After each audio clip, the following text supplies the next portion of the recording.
5 दिन शोएब सर ने पढ़ाए, जिसके पहले दिन मैं नहीं आ पाई थी क्योंकि हम लोग का प्रीलियम चल रहे थे, और तो फिर मुझे दुख भी हुआ। और फिर उसके दूसरे दिन सर ने हम लोग को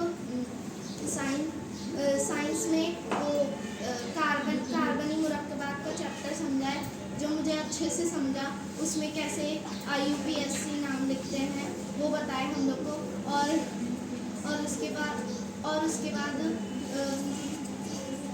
बाद बहुत सारी चीज़ बताए। आज सर ने हम लोग को पढ़ाए और हम लोग के डाउट सेशन क्लियर किए। मतलब जिसके जो डाउट थे, तो एक जन का डाउट था कि आँख की कारकर्दगी कैसे करते हैं। फिर मेरा ही डाउट था कि जुज़वी और कुलीन अंदरूनी निकास कैसे करते हैं, तो वो मुझे बहुत अच्छे से समझा। सर ने ये भी बताया कि हम लोग उसको प्रैक्टिकल कैसे कर सकते हैं। और सर उसके बाद फिर हम लोग का और एक जन ने एक शक्ल इसरा का सवाल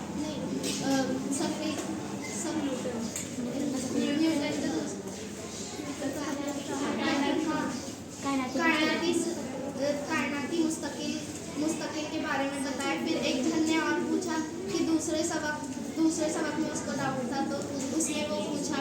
और फिर एक जन ने पूछी कि जो हम हाइड्रोजन है वो अधात है, धात है, तो क्या है। तो सर ने बोले कि अभी तक उसका तय नहीं किया गया है, लेकिन हम लोग उसको पढ़ते हैं वो गैसी हालत में है, इसलिए हम लोग उसको अभी अधात मानते हैं।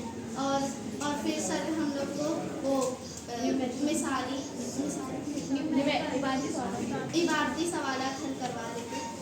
हल भी नहीं करवा रहे थे, वो ज़ाब्ता बता रहे थे कि कैसे कौन से ज़ाब्ते में क्या है, कौन से सवाल में कौन से ज़ाब्ता है।